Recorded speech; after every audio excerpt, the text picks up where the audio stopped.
A very good morning, dear students. I hope you are all fine in this lockdown. In today's physics class, we shall see chapter 9, Force and Laws of Motion. In the previous session, we have seen what motion is about and what force means. We have also dealt balanced and unbalanced forces. In today's session, we shall see how motion happens. In other words, what causes motion. Before getting into the session today, I would like to give you a quote. That is, there is no substitute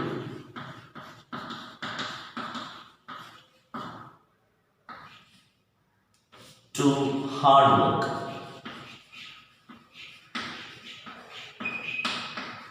By Edison. You know who this Edison is?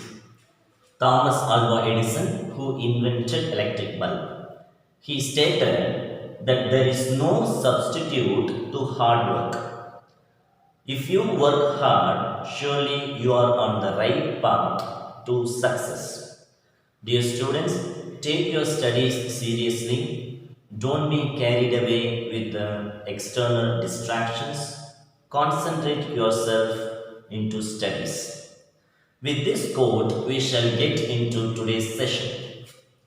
Today, we will be seeing the concepts of Aristotle, Galileo, and Newton.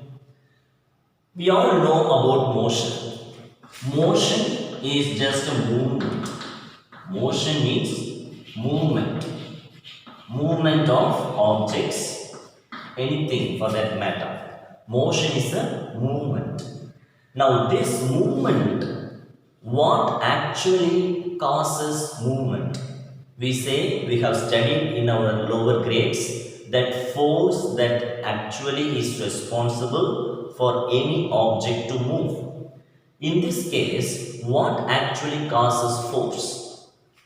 Now, we have already learnt about force in grade 8. Force is push and pull of an object. We can say kicking the object, hitting the object, throwing the object. Everything we can put under these two categories. Either it is a push or it is a pull. Now, this force actually makes the object to move. When the force is more than the resistive force, which is friction, then there is an unbalanced force. Then due to this unbalanced force, an object moves. So I repeat, force moves due to unbalanced force. Unbalanced force make the object move. For example, F1 is a force which is acting on the right side of the object. Say for example, this is a block and force is acting upon the block from one side. Say for example, this is left side or right side. Depending on your video, you can consider it. Force is acting on one side. Now, there is another force which is actually acting on the block from the opposite direction. So, this is F2. Now, F1, if it is greater than F2, F1 should be greater than F2. Then the block will move in the direction of F1. Then the block will move this side. If F1 is lesser than or F2 is greater than F1, then the block will move this side towards the direction of F2, that is force 2. So it will be moving this side. Now you have to consider there is a imaginary force or invisible force. Actually, it is an invisible force which is the frictional force that I can represent as F and small f. frictional force. Small f is friction and capital F is the force. So this frictional force, actually what happens, it holds this particular block in its original state. In its original state.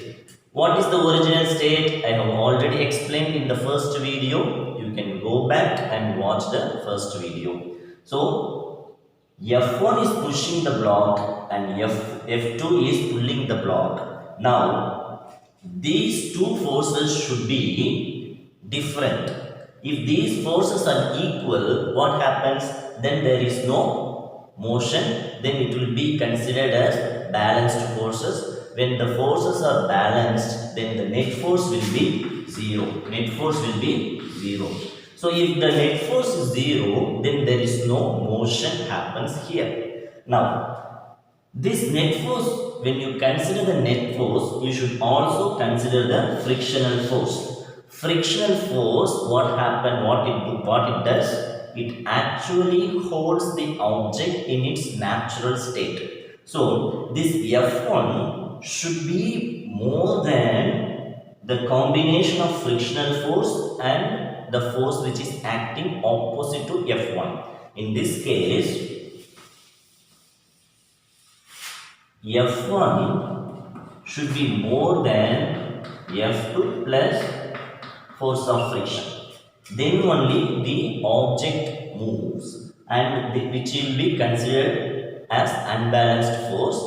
Then the net force will be more than 0. If it is more than 0, then only the object moves. If it is not more than 0, then the object will not move. In this case, this F of small f, which is frictional force, is not very much considered in our lower grades when we talk about the force and the movement of objects. Today we shall see what actually causes motion. So, cause of motion.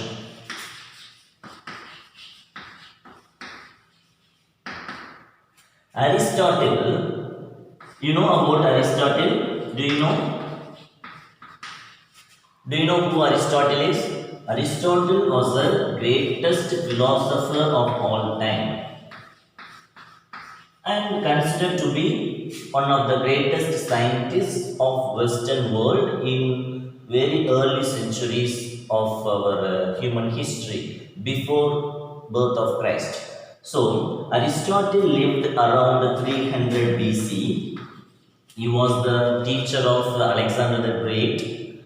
Okay. Now this Aristotle, he proposed that objects move because there is a cause behind its motion.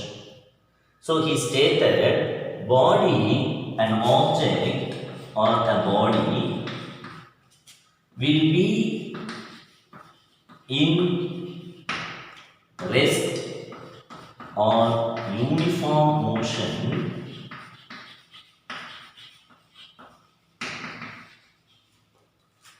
unless and until an external force acting on this particular object. Body will be in rest or uniform motion unless an external force acts on it. So, he stated the cause of motion will be the object that is in rest or uniform motion unless an external force acts on that. Otherwise, the object will be either in its rest or in its uniform motion, which is considered to be the natural state of the object. We have dealt all these things in the first session itself. So, Aristotle's proposition is body moves due to the external force. So, he also stated there is a frictional force which is resistive to the force that is applied. So, the frictional force can be called as resistive force, frictional force, is resistive force. You know what do you mean by resistive force? Resistive force is that which opposes or doesn't want to change. So resistance is it doesn't want to change because it keeps to itself. It wants to keep its original state. So that is what resistance. So the frictional force acts as if a resistance to the external force. External force wants the object to move, but this frictional force offers some resistance, some kind of intolerance, because this resistive force is very intolerant to any change. It will be intolerant to any external push or pull of the particular object. So this resistive force is kind of intolerant to the applied force. So it keeps the object in its original state, which is natural state of the object. Not just the external force, but also the frictional force is responsible for any motion. So that is what Aristotle, formulated. Later, in the medieval centuries, in 15th century, 14th, 15th century, what happens? Galileo came. You know about Galileo? Galileo, one of the greatest philosophers of our time,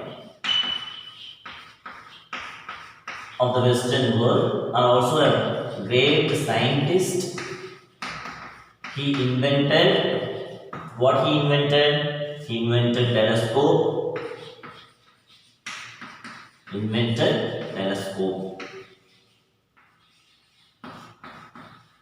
So he formulated as if a body is moving on a frictionless surface, if a body or object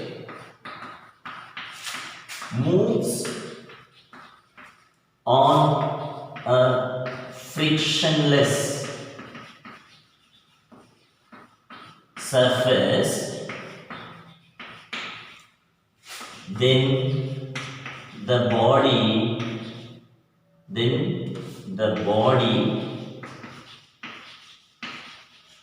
will be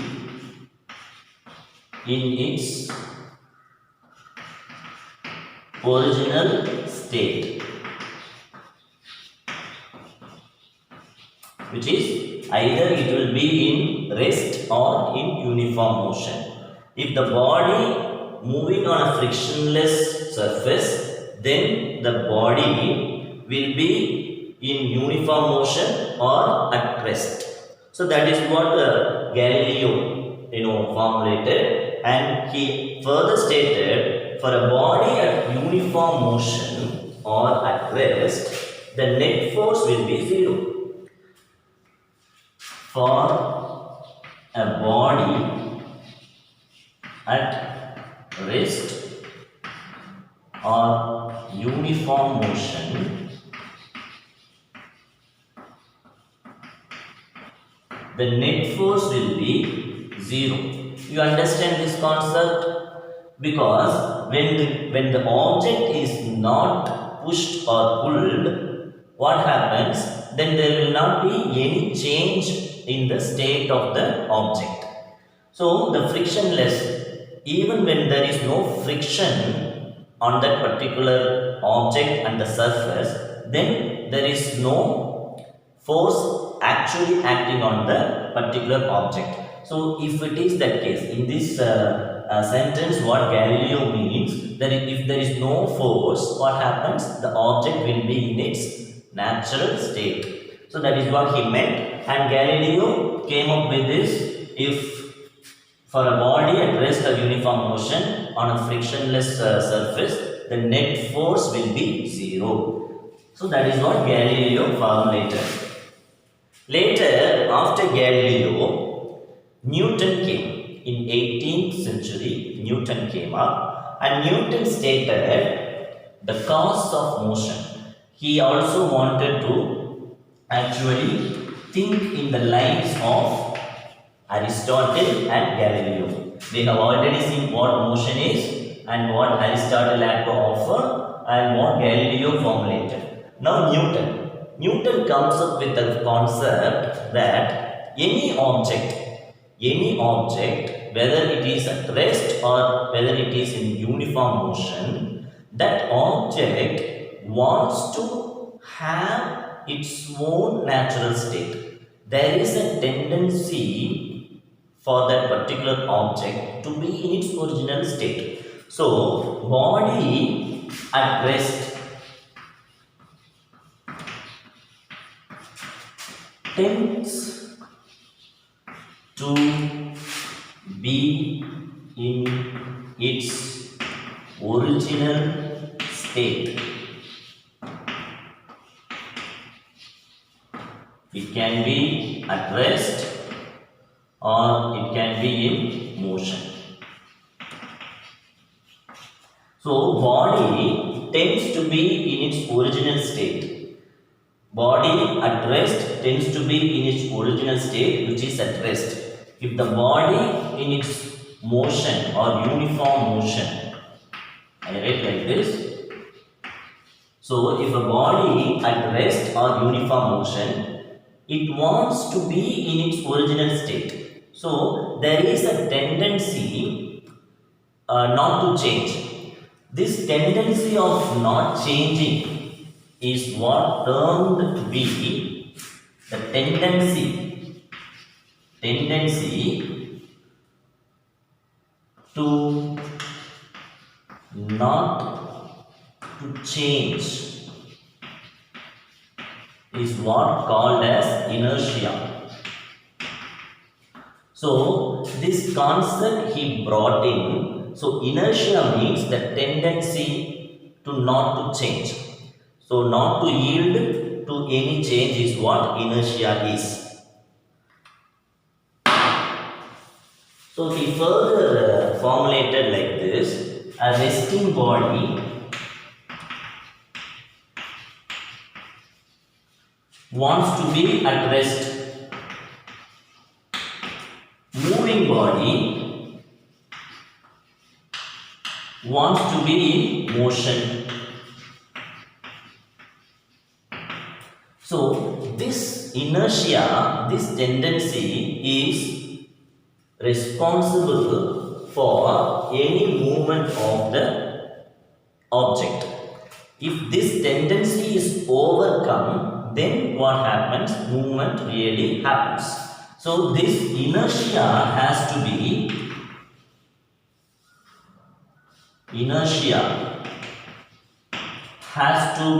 overcome. Has to be overcome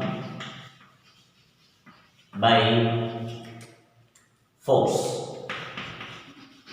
Here, force I mean by external force. So, any object to move, we need external force greater than that of inertia. So, external force external, I write like this: force external must be more than inertia. This is what Newton brought in. So, this particular idea later came to be as the first law of motion. So, the first law of motion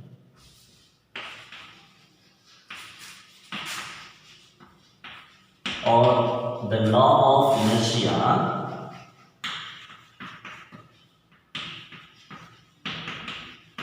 so this is what Newton had to offer about motion. So, he brought the concept inertia and he termed as to be the tendency to not to change. So, this particular inertia he brought in and that is considered as the first law of motion. So, the tendency of the object, the tendency of an object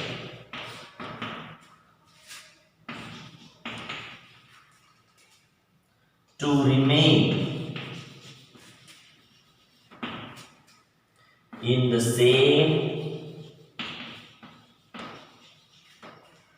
state of motion or rest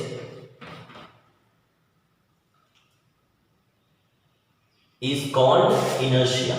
So the tendency of an object to remain in the same state of motion or rest is called inertia. This is the first law of motion.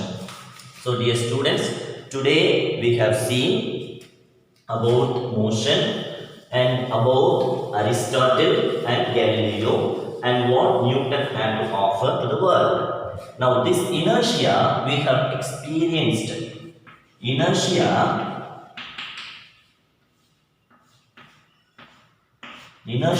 is experienced when you are traveling in a bus.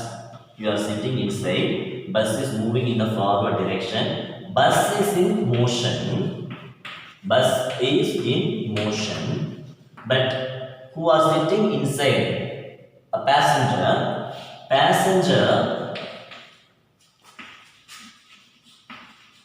is at rest. Bus is in uniform motion, passenger is at rest. What happens when the driver applies brakes? What happens? Bus stops.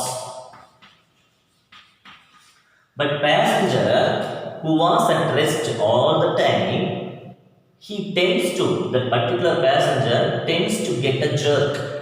So jerks you have experienced while traveling in bus or in car. So this particular jerk is kind of an example to inertia. That initial resistance not to change. When body is moving, then you apply a brake. What happens? The person inside the particular moving body feels very comfortable to be in that state of rest. So when that particular body is stopping, what happens to this person? He offers some resistance. That body which is resting offers some resistance not to change, not to move. So that is called jerk, and that is what inertia means. When you take cup and saucer, for example, when you drip tea, the cup is designed like this, and the saucer, it is not flat. You must have cup and saucer at home. The saucer is not flat like this. It will be bent in the corners. What happens when you take the cup? Which is in rest. When you take the cup, you are giving external force to this particular cup, and you are taking it out. What happens? This will be in movement, whereas this saucer, which is already in contact with the cup, what happens? It also is in at rest. When you disturb this cup, this saucer also gets disturbed, and what happens? It might fall and break. That is the reason in nowadays, in almost all the shops or tea shops, cafes, wherever you visit, they have the cup and saucer of this type. In this case, if you remove the cup, what happens? It offers some resistance and it stays there. Otherwise, the saucer also will come along with the cup and it will be broken. So that is what inertia is, and that is how it is implemented in this concept. So inertia offers some resistance and to change. Inertia offers the resistance to change. So it's very important concept, dear students, what Newton formulated, that is called first law of motion or the law of inertia.